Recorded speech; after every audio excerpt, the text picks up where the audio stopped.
Oi gente, como vocês estão? Eu espero que vocês estejam bem. Eu sou a Ná e hoje a gente vai falar sobre um assunto que vocês me perguntam há muito tempo. Eu devia até ter vergonha de aparecer aqui depois de tantos anos pra falar sobre isso, mas recentemente esse assunto surgiu de novo no meu Instagram, que é @nataliadutraM, e a gente estava conversando muito sobre au pair. Nesse assunto sempre surgem muitas perguntas sobre como que foi ir morar em um outro país como católica, ou como eu consegui encontrar uma família que também fosse católica. Então tem bastante chão pra gente cobrir. Mas antes eu queria falar um pouco pra vocês sobre o MindMaster, que é um produto da Wondershare que tá patrocinando o vídeo de hoje. Esse é o terceiro vídeo que eu faço pra Wondershare, eu tenho um carinho muito grande por eles. O MindMaster, se vocês não conhecem, ele é um programa pra fazer mapas mentais. O que é mapas mentais? Também não sabia. Descobri e me apaixonei, acho que é um caminho sem volta. Nos mapas mentais vocês conseguem fazer um mapa mental. Nunca pensei que eu fosse crescer pra ser a tia que ri das próprias piadas.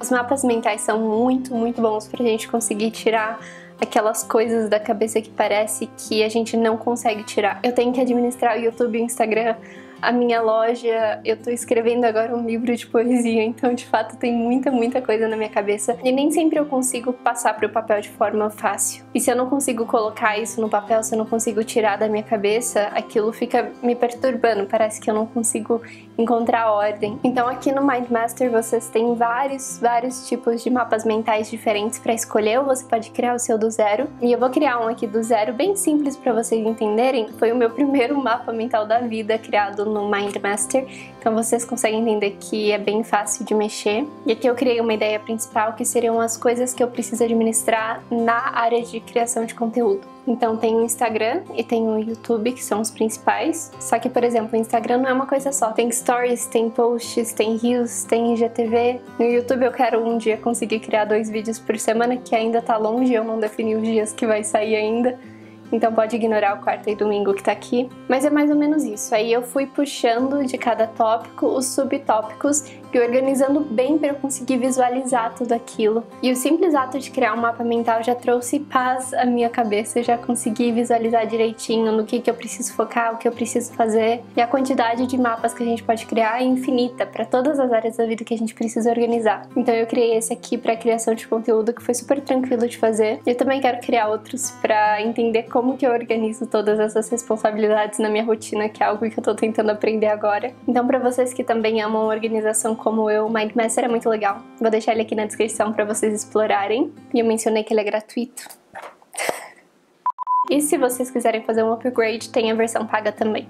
Mas vamos lá sobre como foi ser au pair nos Estados Unidos católica. Eu não sei se vocês estavam aqui nessa época, eu viajei em 2017. Eu fiz 19 anos na minha primeira semana lá. E assim, foi um desafio. Sabe, eu me sinto muito orgulhosa disso até hoje, porque eu sinto que é algo que eu conquistei, sabe? É algo que eu lutei, que eu fui atrás e que mudou completamente a minha vida, né? Não porque o au pair é esse intercâmbio maravilhoso dos sonhos, a gente vai entrar nessa questão, mas porque eu cresci muito, eu conheci muitos lugares, eu evoluí muito como pessoa, eu conheci o amor da minha vida. Então é muito louco pra mim pensar que eu saí daqui, da minha cidade, sem ninguém cuidando de mim, e eu fui lá e pesquisei, corri atrás, trabalhei, juntei dinheiro e fui. E de tudo que eu aprendi, de tudo que eu cresci. Eu lembro que antes de eu ir, eu conversei com um amigo que tinha feito Ciências Sem Fronteiras. Oi, Douglas, se você estiver aí. E eu perguntei pra ele, mas como que é essa questão da fé, sabe? Como que eu vou na missa? Como que eu vou confessar? Me parecia uma coisa muito distante, assim. Eu tinha muita certeza que... Não certeza, mas eu tinha medo, assim, de que eu ia me distanciar da fé,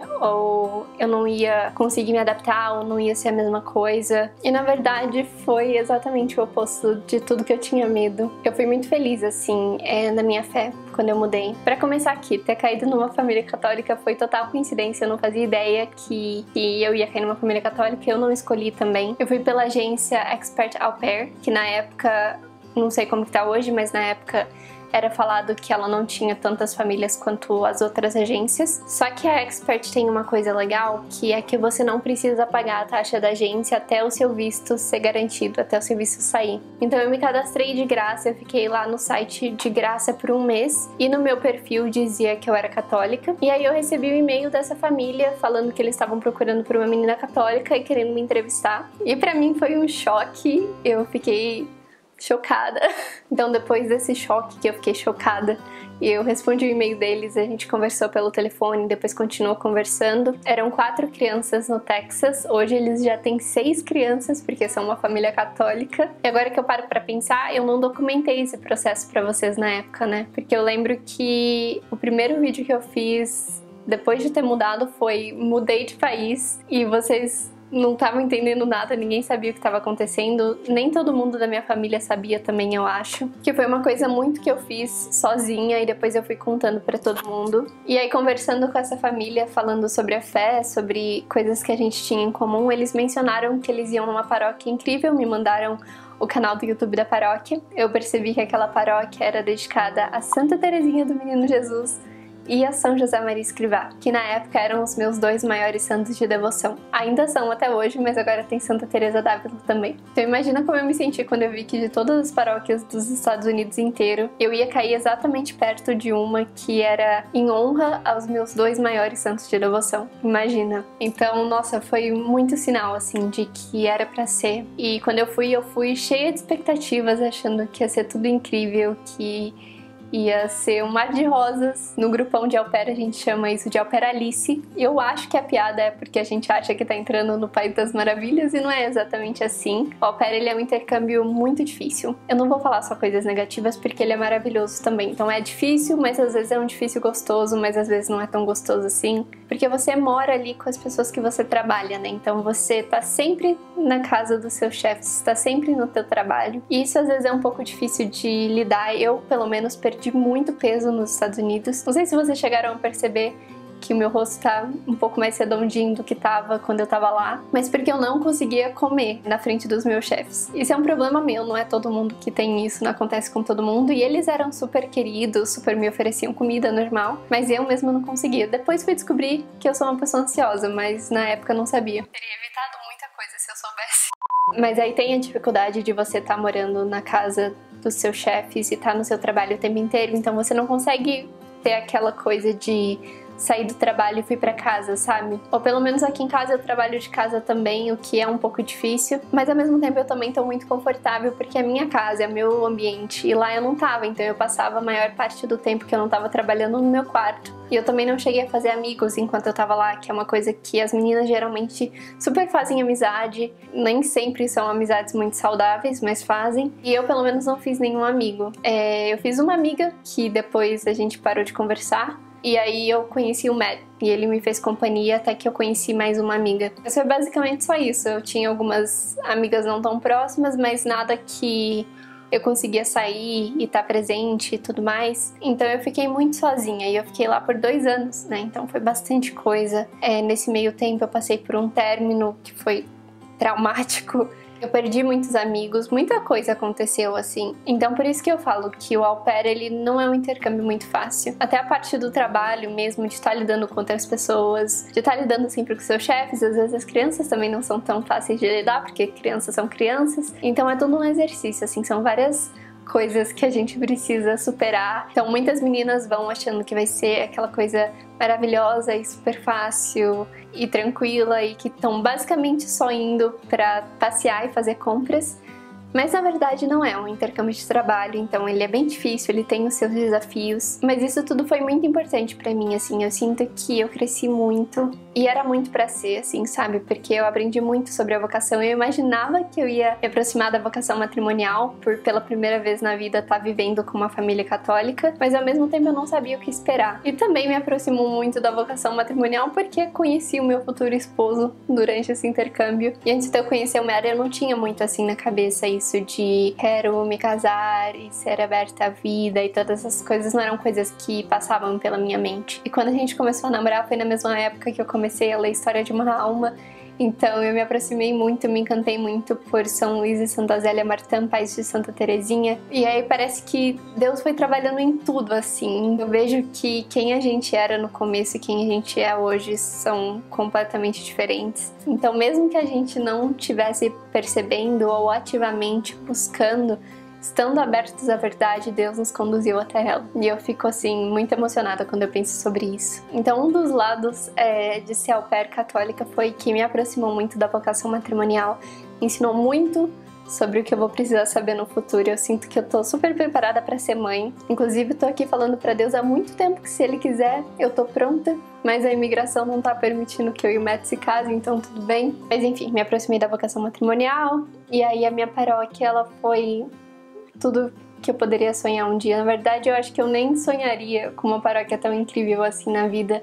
Porque eu não tive tanto exemplo daqui. Pelo menos na minha cidade é bem difícil encontrar uma paróquia que não seja cheia de abusos litúrgicos, ou que não tenha tanto zelo pelo sagrado, então a gente não consegue de fato meditar e se concentrar e rezar. Então quando eu cheguei lá, assim, foi uma transformação de vida. As minhas primeiras missas, assim, foi um choque total pra mim. Depois, com o tempo, quando eu fui acostumando, né? Porque no começo eu demorei muito tempo pra entender o que o padre tava falando durante a homilia. Embora eu conversasse com as pessoas em inglês, ver ele falando ali de longe, enfim, foi difícil de entender o que ele falava. Então eu demorei um tempo pra entender a homilia, mas assim, eu nem precisava entender a homilia, sabe? Pra ser transportada pra aquele mistério. Eu acho que isso fala muito sobre a missa tridentina também, né? Porque às vezes as pessoas falam, eu não entendo latim. Mas assim, se você tá atento, não precisa entender, sabe? Tudo bem que é bom você procurar estudar mais sobre a missa, entender o que tá acontecendo em cada etapa, mas não precisa de palavras, sabe? É uma coisa muito sobrenatural. E aí imagina eu entrando naquela missa com o coral e com o órgão tocando, e aquela coisa piedosa, e todas as pessoas tão piedosas. Nunca, nem na pior missa que eu fui nos Estados Unidos, eu vi alguém batendo palma.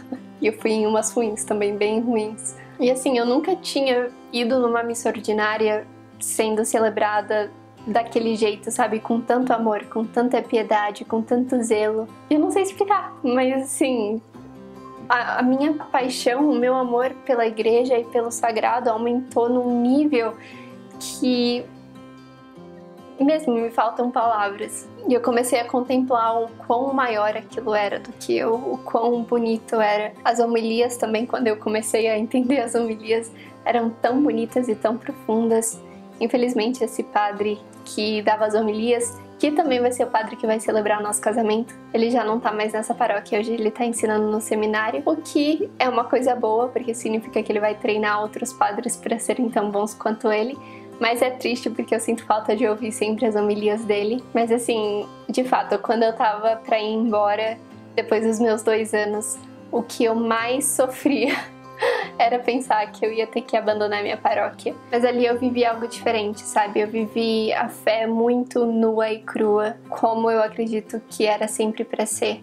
Com todo aquele respeito e todo aquele amor. E isso não significa que a missa não era feliz, era incrivelmente feliz, incrivelmente bonita. Porque a gente não precisa de dancinha ou de guitarra pra que a missa seja feliz. Eu lembro de muitas vezes que eu tava cantando com eles e eu começava a chorar, eu começava a querer chorar, porque era muito amor, era muito, muito, muito amor que transbordava, sabe? Que a gente não conseguia conter. E principalmente na oração / canto do santo, eu sentia que dava pra quase visualizar os anjos e santos ali cantando com a gente, de tão profundo que era, de tão bonito, de tão sublime que era. Gente, sério, sem condições. E eu ficava pensando, nossa, se eu trouxesse qualquer um dos meus amigos aqui, acho que eles se converteriam, porque eles veriam a beleza da fé. Na minha primeira confissão lá, eu nunca tinha me confessado em inglês, então não sabia como que funcionava, não sabia se era igual do Brasil ou não. Agora que eu penso nisso, eu não sei nem se eu sabia me confessar no Brasil direito. Mas eu cheguei e fui lá e, assim, pra tentar lembrar tudo que eu tinha pra falar e traduzir tudo pro inglês na minha cabeça. Hoje em dia eu não traduzo mais as coisas porque os 2 idiomas têm lugares diferentes no meu cérebro, eu acho. Mas naquela época eu ainda precisava traduzir, então eu chegava pra conversar com o sacerdote e aí eu não sabia o que falar, eu tava tentando lembrar e eu não tinha muita coragem de falar, oi padre, tô aqui. Eu acho que até hoje eu não tenho muita coragem de falar, mas aí eu fui confessar com um padre mais severo, assim, que tinha na paróquia. Tanto que esse padre, eles não permitiam que as crianças se confessassem com ele, porque ele dava uma assustadinha, assim, nas crianças. E aí eu fui confessar logo com ele, na minha primeira confissão, sem saber me confessar. E aí foi engraçado, porque ele foi muito, assim, direto comigo. Eu saí de lá, ele me mandou rezar um terço. E acho que foi a primeira vez que um padre me mandou rezar um terço como penitência, então eu fiquei um pouquinho assustada. E aí ele tentando falar, tipo, filha, você tem que me falar quando você termina, você não pode não falar, né? Porque senão eu não sei quando você terminou de pensar nos seus pecados. E, gente, foi muito assustador mesmo. Mas foi engraçado. Eu me Mas aí as coisas foram indo, sabe? Foram fluindo. Nas sextas-feiras de manhã eu não trabalhava, eu ia, descia, tomava café da manhã, aí eu ia pra igreja cedinho, me confessava, ficava no Santíssimo. Depois eu dirigia para as minhas lojas favoritas e para os meus restaurantes favoritos. Essa é uma memória que eu guardo assim muito próxima ao meu coração, e eu acho que na época eu não sabia que ia virar uma memória tão forte. Eu acho que é uma das coisas que eu mais sinto falta. Tirando também que todos os domingos o Matt dirigia até minha casa, me pegava, a gente ia pra missa junto, depois a gente ia pra casa da mãe dele e sempre comia o mesmo sanduíche de frango que ela trazia de um restaurante pra gente. Aí a gente passava o dia lendo, assistindo série, ou jogando jogos em família, e jantava com os pais dele, e era muito gostoso.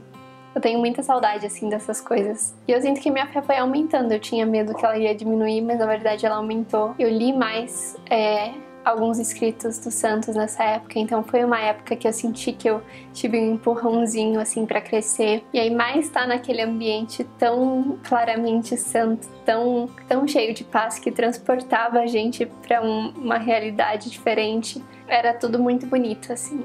Então eu recebo muitas perguntas de pessoas que morrem de medo de ir para outro país e ter esse problema com a fé, de talvez não encontrar uma paróquia, ou não se acostumar, ou sentir que tá perdendo a fé. E na verdade eu sinto que se você encontrar uma paróquia boa, é isso, sabe? Tem algumas paróquias que não são tão incríveis quanto a minha, ou quanto uma outra também que eu amo muito. Mas mesmo assim, eu sinto que tem muito chão para crescer, tem muito chão para ver a fé de um olhar diferente, de uma perspectiva diferente, de aprender muito, de crescer muito com essas pessoas. Não só no au pair, mas qualquer intercâmbio ou qualquer mudança que você possa fazer. Eu sinto que a gente sempre tem a oportunidade de crescer. Tem a chance também de a gente se abandonar, mas eu acho que isso em qualquer circunstância, né? Então a gente precisa sempre na vida estar tentando seguir na direção correta, seguir na direção que vai nos ajudar a crescer mais. E definitivamente ser au pair católica fez isso pra mim. Pro pessoal que tá procurando uma família, eu não acho que procurar uma família católica deva ser a prioridade. Eu sinto que primeiro a gente precisa ir pra uma família que nos respeite, uma família que tenha as coisas que a gente queira, que tenha um bom horário, que seja justa, que te pague bem. Tem várias questões assim que eu acho mais importantes, que eu acho que é melhor a gente focar nessas partes, e aí se a família for católica, ótimo. Ou se ela não for católica, e pelo menos respeitar a sua fé e te dar direito de ir sempre à igreja e fazer o que você quiser fazer, eu acho que já é um ganho incrível, né? Eu tive a sorte de ficar numa família católica, mas não precisa necessariamente ser assim. Eu acho que essa mudança, assim, sabe, de pra maioria das pessoas sair da casa dos pais e ir morar sozinho, entre aspas, né? E trabalhar com uma família que você não conhece, numa realidade completamente diferente, é uma experiência que muda muita gente. Eu sempre vi as pessoas dizendo que o au pair, ele quebra a gente em pedaços e aí constrói a gente de novo. E foi exatamente isso que eu vivi. Isso fez muito, muito, muito sentido pra mim. Então eu entendo que às vezes faça sentido pensar, não, mas eu não quero passar por isso. Eu entendo que às vezes parece uma coisa super assustadora, mas qualquer mudança é assustadora, a vida é assim mesmo. Então com certeza foi assustadora. Mas ao mesmo tempo me trouxe tanto, assim, sabe? E são coisas que eu não poderia comprar, ou que eu não poderia receber de outra pessoa. Tinha que ser eu correndo atrás pra mim mesma, tinha que ser eu enfrentando sozinha. E embora tenha sido muito difícil, como eu falei pra vocês, também foi muito incrível. Eu me apaixonei muito pelas crianças que eu cuidei. Assim, pra mim, eu era a segunda mãe delas mesmo. Chegou uma época que as pessoas vinham elogiar na rua e falar, nossa, que crianças lindas. E eu nem desmentia mais, eu nem falava, ai, obrigada, mas eu só tomo conta delas. Eu só falava, não, obrigada, elas são lindas mesmo, né? São minhas. Porque querendo ou não, a gente se torna mesmo mãe. Eu tava ali no minuto que elas acordavam até quase a hora delas irem dormir. E o laço que a gente cria é muito, muito, muito grande. Então eu criei muito, muito, muito amor por elas e vice-versa. Também consegui comprar algumas coisas que eu precisava. Eu consegui comprar um computador que eu precisava. Consegui trocar meu celular que eu precisava. Também consegui viajar para quase todos os lugares que eu queria. Então eu fui para Disney, eu fui para Nova York, eu fui para Colorado, eu fui para San Antonio, eu fui para Chicago, que foi a minha favorita, junto com a Disney. Foi muito incrível, assim, eu sinto que valeu muito a pena. Tenho muita saudade, eu não vejo a hora de ver os meus nenéns de novo, que não são mais nenéns agora, eles estão muito grandes. E quando eu voltei pro Brasil foi muito difícil me adaptar a morar sozinha, sem os meus nenéns, todos os dias, o tempo inteiro. Foi bom porque eu me senti mais livre, mas ao mesmo tempo foi ruim porque eu me senti muito sozinha no começo. Mas a gente acostuma, a vida é assim mesmo, é cheia de fases e quanto mais crescimento a gente pode tirar dessas fases, melhor. Até porque esse crescimento nos molda como pessoas e carregamos ele pra sempre. Então eu sou muito grata, assim, por todo o crescimento que veio do meu programa e também pelo meu benzinho que eu encontrei no meu programa. Nunca que eu imaginei, nunca que eu previ que eu ia conhecer alguém durante o intercâmbio. E menos ainda que seria a pessoa, sabe? Que seria a pessoa com a qual um dia eu me casaria. Essa era uma ideia muito fora da realidade pra mim. Mas Deus é muito bom e Ele tem muita coisa pra gente quando a gente consegue cruzar a linha entre as expectativas que a gente tinha pra nós mesmos e um novo horizonte que a gente descobre. Do dia que eu viajei pra lá até hoje, eu sou uma pessoa completamente diferente. Eu mudei, acho que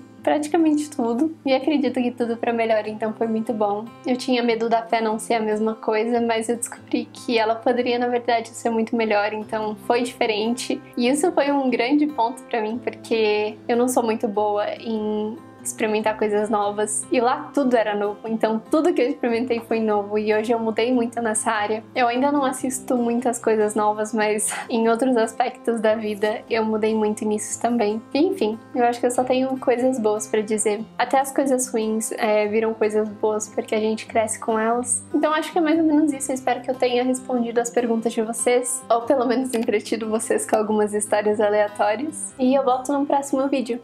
Tchau!